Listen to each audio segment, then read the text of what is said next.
pada waktu saya belum selesai dengan problem hidup saya, pada waktu saya belum selesai dengan masalah hidup saya, dan Tuhan pada akhirnya meminta saya untuk mengerjakan ini, ada satu hal yang saya tahu, Tuhan Yesus datang ke dunia itu bukan untuk orang yang tidak berdosa, tetapi Tuhan Yesus datang ke dunia itu justru untuk orang-orang yang berdosa seperti saya. Shalom. Berita Mujizat TV adalah media online Kristen yang memiliki visi menyuarakan kebenaran dan menghasilkan perubahan. Terus dukung kami untuk menyuarakan kebenaran dengan cara like dan subscribe channel YouTube kami, dan jangan lupa untuk share video-video kami.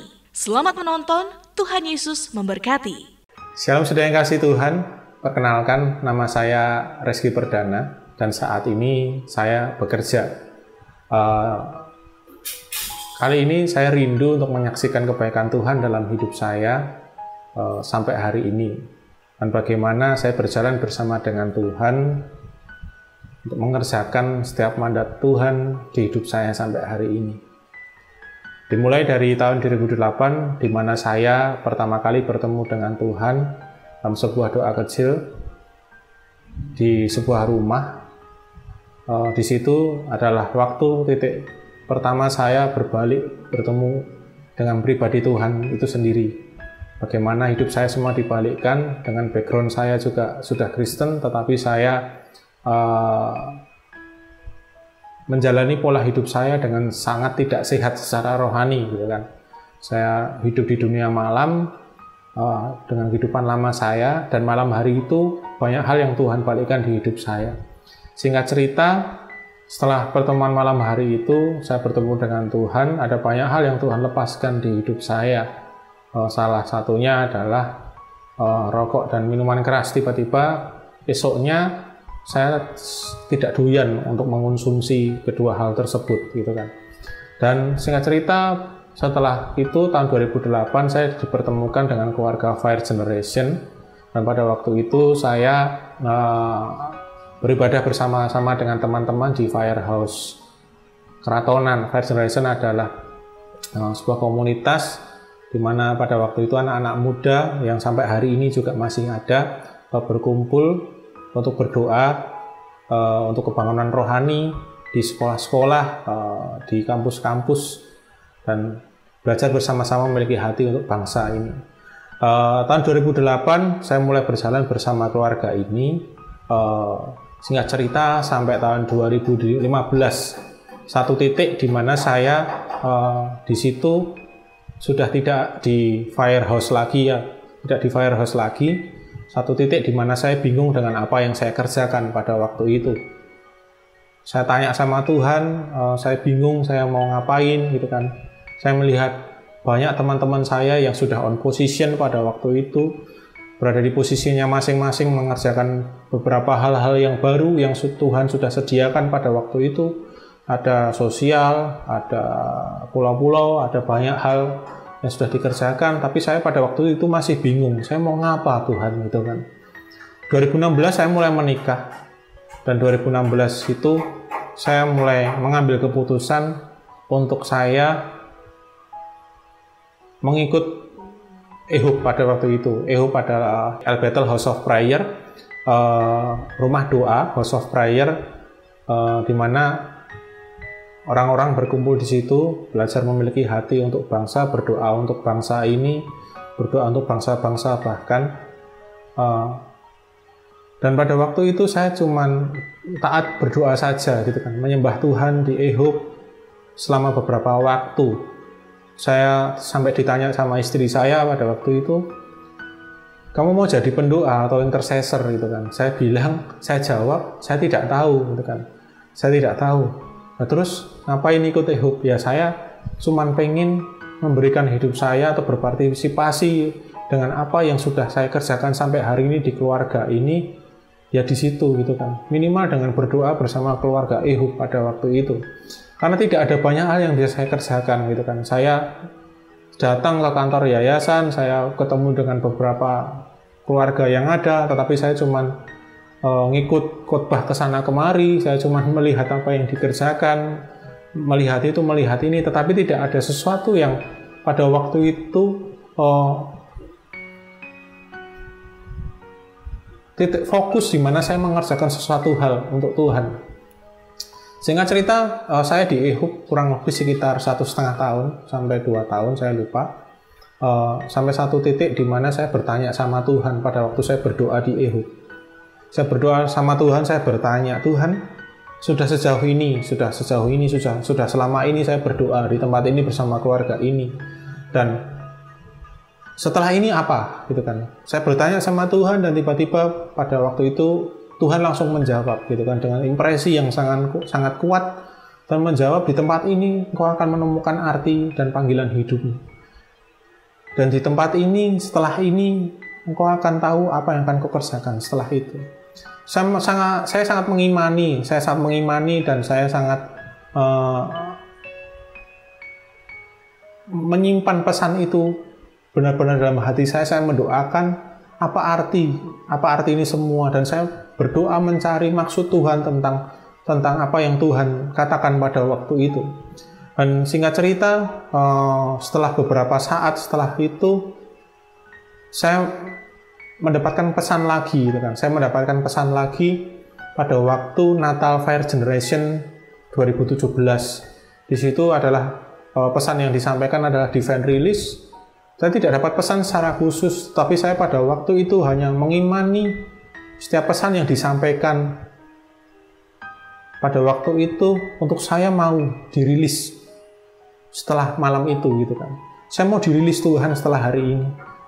Pada waktu itu saya cuma membayangkan saya akan dirilis Tuhan ke pulau-pulau. Saya membayangkan akan dirilis Tuhan ke kota lain, dikirim Tuhan untuk mengerjakan apa, gitu kan. Saya waktu itu hanya membayangkan itu, gitu kan. Tetapi saya sangat mengimani itu semua, setiap pesan-pesan beruntun yang saya dapat, dan saya doakan setiap hari.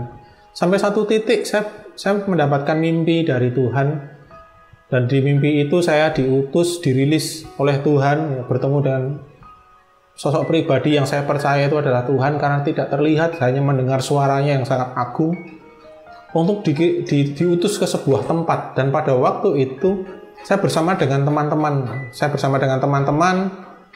yang banyak, teman-teman yang ada di Kingdom Family yang banyak. Dan pada waktu itu, setelah perjalanan kami ditangkap oleh aparat keamanan setempat, gitu kan, dan kami dimasukkan ke penjara orang gila, bukan penjara orang kriminal, bukan rumah sakit jiwa juga. Di situ saya melihat, benar-benar membaca penjara orang gila.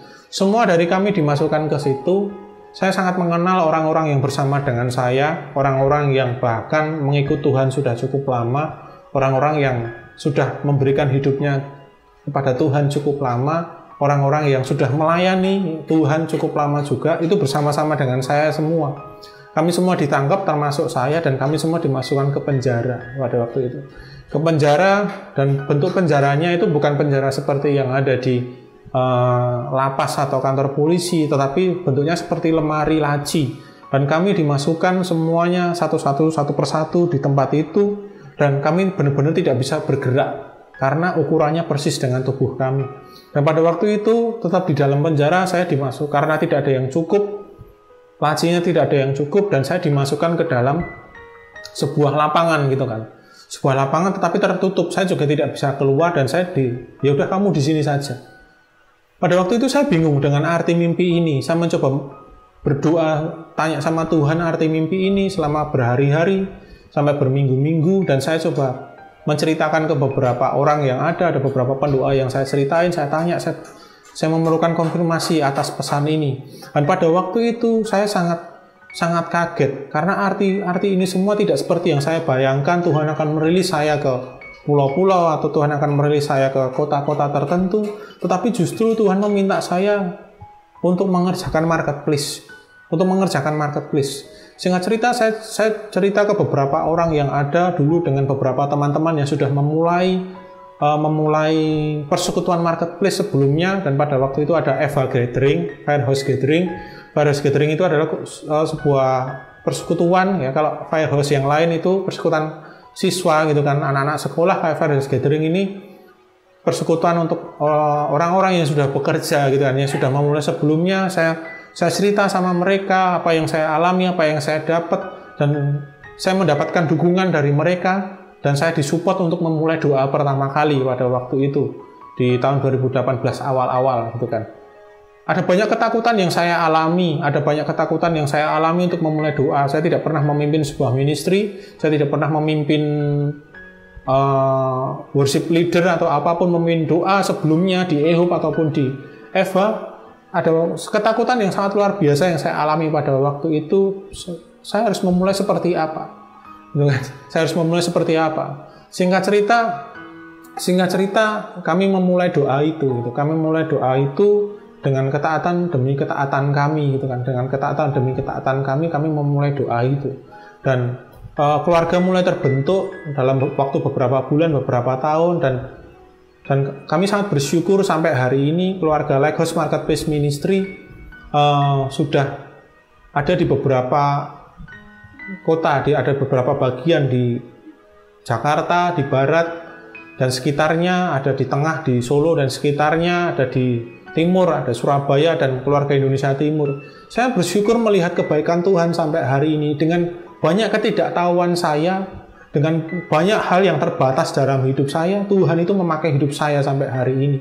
Dan saudara yang kasih Tuhan, pada waktu saya awal-awal mulai mengerjakan ini, ada banyak tuduhan yang menyerang saya pada waktu itu. Saya merasa tidak layak mengerjakan ini semua. Karena saya merasa saya belum selesai dengan hidup saya. Saya belum selesai dengan pekerjaan saya. Saya belum selesai dengan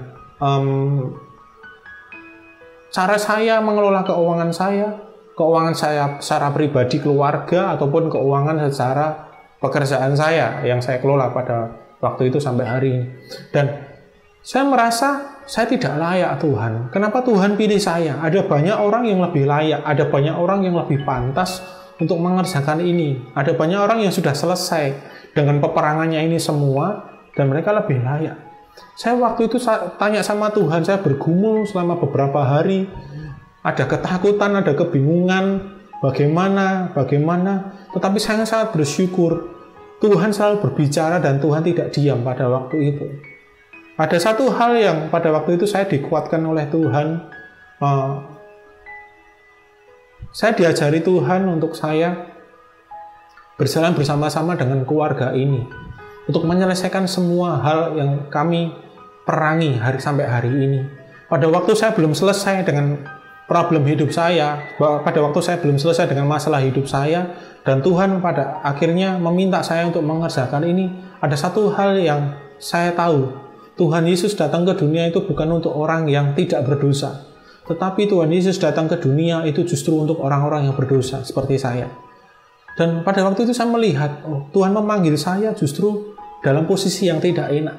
Justru pada dalam posisi yang punya masalah, posisi yang berdosa, posisi memiliki beban yang sangat berat.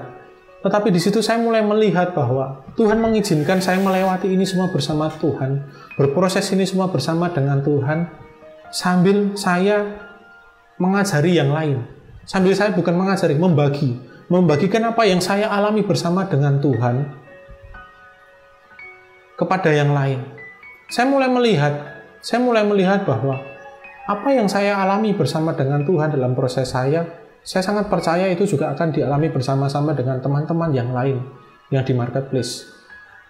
Dan saya sangat bersyukur, tiba-tiba dengan proses saya bersama dengan Tuhan, saya berdoa dalam setiap ketaatan saya, Tuhan tiba-tiba berikan hatinya kepada saya, untuk saya bagaimana memiliki hati di tempat-tempat kerja, bagaimana saya belajar memiliki hati kebangunan rohani itu di pabrik-pabrik, di kantor-kantor, di bank-bank, dimanapun kita semua bekerja.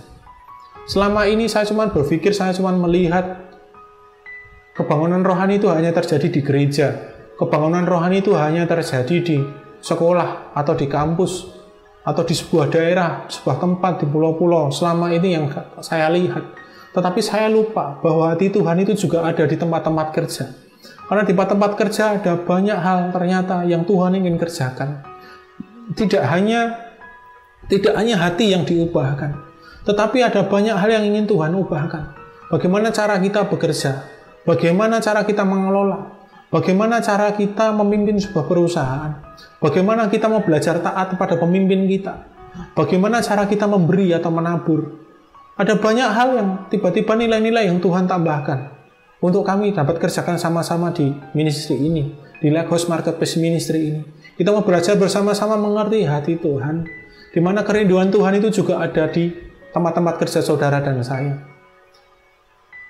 Bagaimana kita pada waktu kita memasuki musim yang baru, setelah kita semua selesai sekolah, selesai kuliah, terkadang ada banyak dari kita itu kita kehilangan arti hidup kita kehilangan panggilan kita. Dulu pada waktu kita sudah kuliah, kita mungkin bisa mengerjakan banyak hal bersama dengan Tuhan. Tetapi pada waktu kita sudah bekerja, semua mimpi-mimpi itu kadang hilang, gitu kan? Hilang. Hati Tuhan itu hilang. Karena kita sudah tidak tahu lagi. Mungkin bisa hilang karena kesibukan kita. Mungkin bisa hilang karena kita sudah punya tekanan yang baru dalam pekerjaan kita. Mungkin bisa hilang karena kita punya musuh yang baru, yaitu mamon. Kita terikat dengan mamon, kita terikat dengan uang, dan tiba-tiba kita kehilangan arti hidup kita. Kita punya tujuan yang baru, memperkaya diri. Kita punya tujuan yang baru, kita punya target-target yang baru dengan uang kita. Kita pengen punya ini, pengen punya itu, pengen beli ini, pengen beli itu. Dan ada banyak hal. Tapi di tempat ini, di Lake House Marketplace Ministry ini, tiba-tiba Tuhan mengajar kita sama-sama semua untuk melihat bahwa apa yang sudah Tuhan mulai dari awal. Mungkin pada saat Tuhan memanggil engkau dan memanggil saya di awal pada waktu kita masih sekolah atau kuliah, itu tidak berubah sampai kita memasuki musim yang baru pada saat kita bekerja sampai hari ini. Dan saya sangat bersyukur, saya diizinkan Tuhan untuk melihat ini semua, ya kan? Apa yang sudah Tuhan janjikan di awal itu tidak berubah. Tetapi seringkali kita berubah. Dan saya berdoa sama Tuhan, ini akan menjadi tugas kami bersama-sama untuk kita mengerjakan ini semua bersama-sama. Mungkin ada banyak hati yang berbelok. Mungkin ada banyak orang-orang yang belum mendapatkan posisi yang tepat di hidupnya. Mungkin dalam pekerjaannya, ataupun posisi hatinya di mana mau berdiri bagi bangsa ini, mau berdiri memberikan hidup pada waktu kita sudah bekerja. Banyak hal yang bingung, gitu kan. Banyak orang-orang yang bingung. Tapi kita mau bersama-sama belajar di tempat ini untuk kita memiliki posisi yang tepat bersama dengan Tuhan, sekalipun hari-hari ini kita disibukkan oleh pekerjaan kita. Bagaimana memiliki sikap hati yang masih sama dan memiliki sikap hati yang benar sebagai orang-orang marketplace untuk memenuhi setiap panggilan hidup kita bersama dengan Tuhan.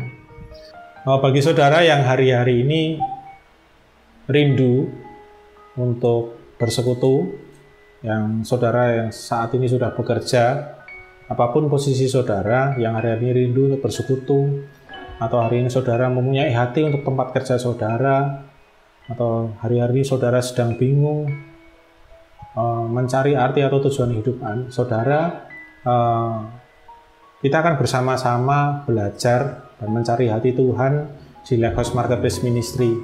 Dan mungkin saudara bisa bergabung dengan kami di keluarga ini di Lake House Marketplace Ministry.